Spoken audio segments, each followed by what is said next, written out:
How's everyone doing? Good, good, good. I'm so excited to be here. It is beyond a dream come true for me to be standing on this TED stage. So I thank you all for allowing me to share my journey of global citizenship with each of you.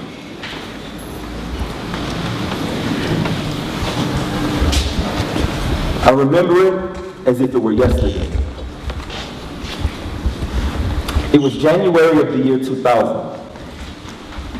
In the heart of New Orleans, Louisiana's distinguished Garden District.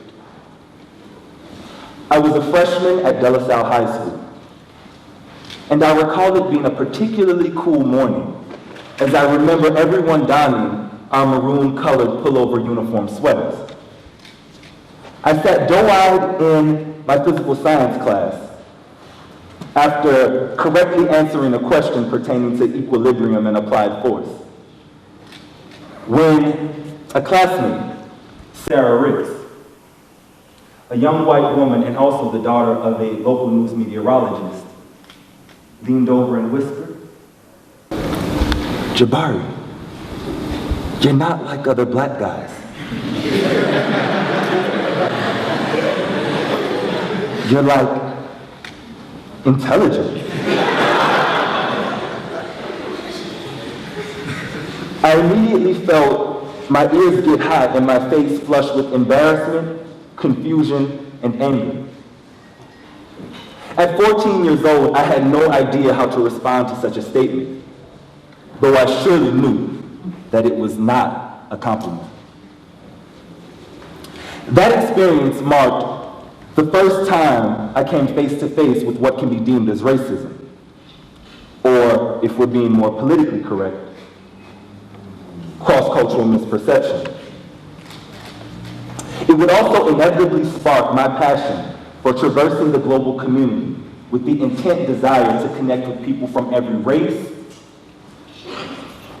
ethnicity, and culture.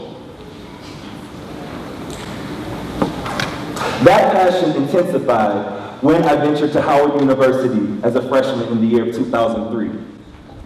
Located in Washington, D.C., Howard University is the oldest and most prestigious historically black university in the U.S. Whereas critics would argue that attending a historically black university does not adequately prepare you for life beyond college in the real world, my experience proved otherwise. It was at the Mecca, as Howard is affectionately called, that I learned about the breadth and depth of the black community, represented in my fellow classmates from over 74 countries worldwide. It was at Howard that I learned the true meaning of diversity. Diversity does not lie in skin color or religious orientation alone, but is more so aligned with one's character and the passions, talents, and interests that make each of us unique. With this newfound appreciation for true diversity, I decided to take a leap of faith, and I ventured to Japan to live and teach for 2 years as a participant in the Japanese exchange and teaching program. Howard inspired me to undertake leadership for America and the global community. What I prepared myself to be 2 years of sushi and solitude eventually evolved into a far more amazing journey, as Jabari said, where I was the only foreigner and first black man to ever live in my countryside town of Fujisaki. In Fujisaki, a town of only 16,000, I made waves upon my arrival, being compared to every black entertainment figure there is. Whoa, 50 Cento. What? Will Smith. Oh, Diddy. As Obama's international prominence grew during that time, these perceptions then evolved to Obama-sensei. The experience in Japan brought me face to face with the challenges and opportunities in navigating a culture so distinctly different from my own. And it also inspired me to continue this journey of not only traveling the world for my own, but inspiring others to do the same. It is what birthed Jabari Inspires. Fast forward 3 years after leaving Japan, I found myself speaking to a group of Emirati students at Zayed University in Dubai. During our discussion, I asked the young ladies what they thought the American perception of them was. They responded, or at least one of them responded, "I know that they're scared of us. They look at us differently because of the way we dress, but they don't understand. It's just clothing." In that moment, I felt a wall come crumbling down that I had no idea was there. Here I was in all my self-righteous global citizenship glory, coming to terms that I too had harbored misperceptions about another culture. That experience reminded me of how dangerous being unexposed can actually be. It's just clothing. Beyond my experience in Dubai, I felt more compelled to travel the world, to connect with people of different cultures, different creeds. And now here I am, in Nairobi, Kenya, the city under the sun, where I'm undertaking my latest global exercise in cross-cultural exchange. Now, while the experience here is far different from my previous extended stay international journey, where I stood out amongst the crowd, most people in Kenya just assume I'm a Kikuyu from Rwanda. And you know what? I'm okay with that. Because I came to Kenya to connect with the people. I am here to be a part of the dynamic fabric that makes this country beautiful.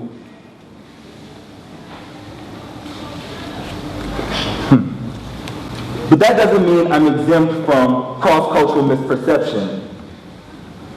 In fact, I can recount several instances where intelligent strangers and colleagues alike have seriously and jokingly challenged the fact that I'm from the US by saying, "But Jabari, where's your yo-yo? Or your sagging pants? Or how come you don't speak like, what's up, dog?" In moments like those, my ears get hot and my face gets flushed with the same embarrassment as it did 14 years earlier when Sarah Riggs gave me that backhanded compliment in physical science class. I have a hard time holding back the frustration I feel, so I make it a point to express that stereotypes of Black American men, or anyone for that matter, are just that. Stereotypes. I'm also reminded of how ignorant I would sound if I asked my Kenyan comrade, "So where's your spear and lineman?" in reference to the Western Hemisphere's often archaic and highly misguided perception of life on this dynamic and undefinable continent. Misperception can certainly occur at the hands of those who do not look like you, as well as those that do. Which is why we have to make it a point to connect with our fellow brothers, as much as we have to make it a point to connect with those who we deem as different. And it is only by stepping beyond our comfort zone to connect with those that we deem as different will we uncover the most universally truthful, uncontestable fact that there is. That there are more commonalities than differences that connect us across the global community. Again, I repeat, that there are more commonalities than differences that connect us across the global community. So do not make a culturally incompetent ass out of yourself by assuming truth in the space of fiction.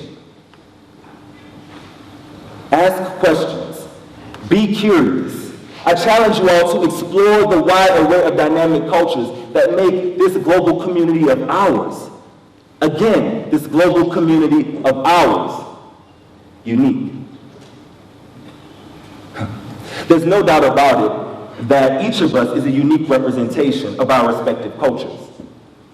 But again, how will we know that if we only limit ourselves to interacting with those who are alike, or who we see striking similarities within? Now, 14 years later, after having lots of time to think about Sarah Rick's statement, I've come to accept that she's right. I'm not like other black guys. I'm Jabari. And you are a unique representation of your culture. Seek substantive connections. The most beautiful, non-contestable, universal truth. Again, if you take anything from my message, it is that there are more commonalities than differences that connect us across the globe.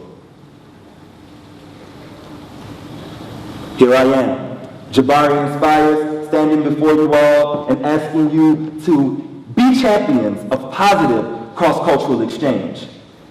Do not be afraid to step beyond your comfort zone. Do not be afraid to travel. And that should happen domestically as well as beyond the borders of our respective home countries. We are all capable. We are all great. And we are all global citizens. This world is ours, and you are all my brothers and sisters. Thank you all so much. I'm Jabari Inspires. Peace and blessings. Oh, and a shameless plug, if you guys don't mind. JabariInspires.com. Please follow the global journey. On Twitter and Instagram, I'm also Jabari Inspires, as well as on Facebook, Jabari Inspires. Again, this has been a dream come true. And if I can share a personal testimony, this was one of my goals in 2013. On my list of 13 goals of 2013, I put, I want to be a TED speaker. It didn't happen last year, but it came to be this year, which again is proof that a delay is not a denial. So keep chasing those dreams.